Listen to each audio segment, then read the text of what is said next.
responding to accusations that he froze $400 million in Ukrainian aid until they gave up dirt on Joe and Hunter Biden. Now, he says that's not why he withheld funds, and he kept up his attack on the Bidens. Take a look. As far as withholding funds, those funds were paid. They were fully paid.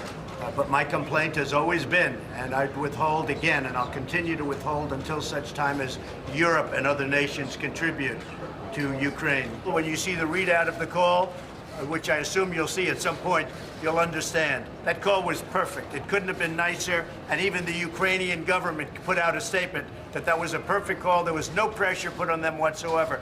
But there was pressure put on with respect to Joe Biden. What Joe Biden did for his son, that's something they should be looking at. So,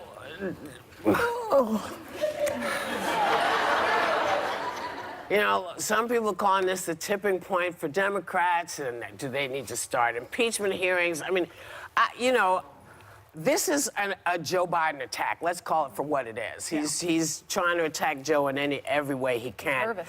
He should be nervous. He should be nervous. People don't like what he's been doing and how he's doing it. And to say that, you know, he withheld the money because people aren't paying. What are you talking about? Who's not paying? Who's not paying what? And did you ask them for money? Well, what was the deal? That's a lie. Probably one of his lawyers told him to say that to get out of it, because he basically made this phone call to the Ukrainian President Zelensky one day after Mueller testified. So he figured, well, I got away with it that time. Yeah. All the country is now saying is that I didn't solicit help from the Russians, that they gave it to me, but I didn't go after it. Now he's saying, well, you know what? I got away with that. Let's see what else I can do. So he makes a call. He doesn't give the money until he makes it clear to this Ukrainian president that maybe they will help him to go into the election and help him defeat Biden. So that is called quid pro quo. And if they can prove it with the transcript, which he keeps saying, I would love to give it to you. Well, you know, I believe in people should do what they love. So give it up, okay?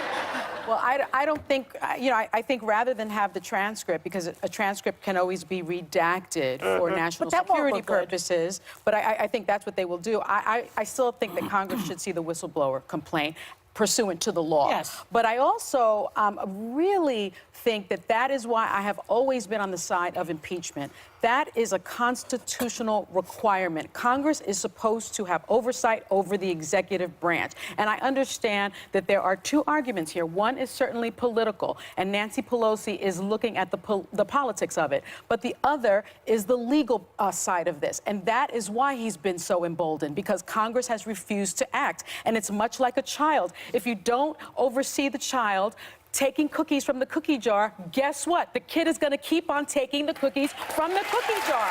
And that's why he decided to make that phone call on July 25th. Right. So I've been, as you guys know, I've been weary about this from the time it was trickling out last week, because, one, we didn't have all the facts. Media doesn't always get it right, and it was the same Democrats that have been calling for impeachment since before he even got in office. Right. So I was like, let's just take a breath. The more I'm learning about this, and I think other people are learning about it, this is really alarming. Yeah. And, well, now we have more of the facts. And the president himself even admitted it. But in my opinion, this is extortion. That's right. Right? I mean, I was trying to compare it to something in our life. Because if he really was withholding the money, saying he was wanting Paris, or he wanted France and Germany to pay for it, why didn't he tell Congress at the time that was the reason why? But if you have a boss that says, go do something for me, something that you don't want to do, you know that they hold the cards, that if you don't do it, you risk not getting paid, you risk getting fired. And Ukraine, they didn't have the money that they needed, that they were promised they were going to get. So in that case, he may say, I'm not pressuring you, but they know if you don't do what I'm telling you to do, you will not be in a good position. And that is a country, I think we should... They desperately need the money, the Ukrainians. But that's another point. But here I think as a country, we should take a step back again and say, what should our president do that we should be proud of? Is this something that we say we should stand by? That's what he should do. He's just got...